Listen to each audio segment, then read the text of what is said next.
Big news coming out of Fulton County, Georgia. A special grand jury wanted to indict Senator Lindsey Graham for his role in helping Donald Trump pressure Georgia Secretary of State Brad Raffensperger during the 2020 election. Now, Donald Trump, all these other co-conspirators have been indicted, but Fani Willis chose not to indict Senator Graham. And Graham responded today in this interview. This is troubling for the country. We can't criminalize senators doing their job when they have a constitutional requirement to fulfill. It would be irresponsible for me, in my opinion, as chairman of the committee, not to try to find out what happened. It would be irresponsible for me to tell the voters of South Carolina what I did without actually trying to find out what the right answer was. So we're opening up Pandora's box here. Fulton County is one of the most liberal jurisdictions in the country. I fear this will spread, that the next election, Democrats may be on the other side of this. So at the end of the day, nothing happened. What I did was consistent with my job as being a United States Senator, chairman of the Judiciary Committee, but it was just not me. 3 United States Senators. We're opening up Pandora's box. I think the system in this country is getting off the rails, and we have to be careful not to use the legal system as a political tool. A lot to unpack there. Lindsey Graham is just standing up for the United States Constitution. Oh, and the liberal Fulton County is spreading, and he's not going to let that happen. And not only that, but it wasn't just him opening Pandora's box. There were 2 other senators who were doing it. I mean, pick a lane, Lindsey Graham.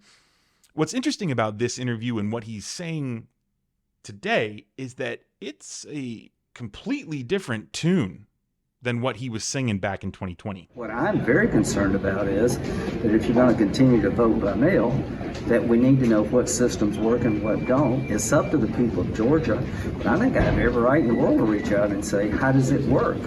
And that's what I did. It's really, I thought, a pretty good conversation. So, I mean, he thinks it was an implicit threat by what you were saying. I categorically reject that. That wasn't my intent, and that wasn't the purpose of the conversation, to throw out ballots. We're talking about an election we ain't even had yet, which is the Senate races. That was my focus. It's how do you verify signatures? We've got a new Senate race coming up. Is there anything we can do to make it better? So you were concerned about the Senate races more than what was happening? Yeah, that's what the whole thing was about. I mean, they've got a process. You can't change the law retroactively. Mm-hmm. So there's just no way to do that. Whatever system was in place for the presidential election, we're going to live with. The whole conversation was about the Senate race. Now, ultimately, Lindsey Graham did testify before the grand jury in Georgia after he tried to fight a subpoena, did not want to come and testify. He did. It's unclear exactly what he said to that grand jury, if it differs from that explanation in any way. I did talk to him after that testimony. He would not really comment about what he said to the grand jury, other than that they said he cooperated and he wasn't expected to be charged in any way. Now, on the David Perdue situation, the former senator who recommended, there were charges recommended against him, along with Kelly Loeffler, he did urge Brian Kemp, the governor of Georgia, to convene a special session to look into the 2020 election results and try, as he pushed those false claims of fraud. And also at that same meeting was Kelly Loeffler. That was a January 2020, that was a meeting that was after the 2020 elections, and when they met with Brian Kemp. It's unclear if that's all part of this potential or recommendation that these individuals be charged here, but that was one effort as well. But as you can see from that conversation, Sarah, that I had with Lindsey Graham, he denied he did anything wrong. He claimed he was just focused on the Senate race and not trying to get rid of those illegal ballots. It's unclear why, though, the special grand jury may have viewed things differently. Yeah. Oh, so back in 2020, you were just looking out for the Georgia Senate election, but today it was, I'm just standing up for the U.S. Constitution and keeping the woke agenda at bay. I don't know, Lindsey. Kind of seems like you're full of shit. And according to Brad Raffensperger, the guy who Lindsey Graham called, Lindsey Graham is full of shit. This is from a New York Times article.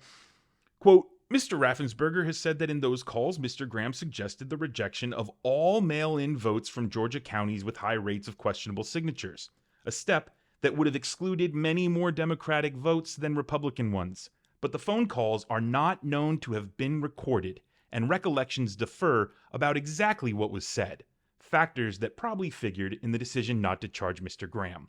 In a filing seeking Mr. Graham's testimony, prosecutors said that he questioned Secretary Raffensperger and his staff about re-examining certain absentee ballots cast in Georgia in order to explore the possibility of a more favorable outcome for former President Donald Trump, and made reference to allegations of widespread voter fraud during those calls. So there you have it. The only reason Lindsey Graham was not indicted is because Raffensperger wasn't recording the calls. Donald Trump was recorded on that line with Raffensperger requesting the 12,000 votes he needed to overturn the election, which ended up in Donald Trump, of course, being indicted.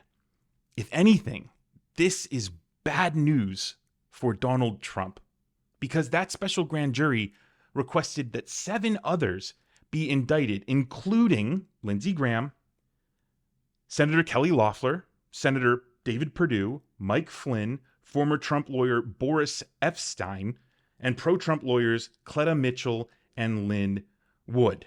Now, Donald Trump wants to paint this indictment as a wild witch hunt that's just spiraling out of control. But this news today signifies that Fani Willis is in complete control, and she's going after the big fish that she knows she has the evidence to land.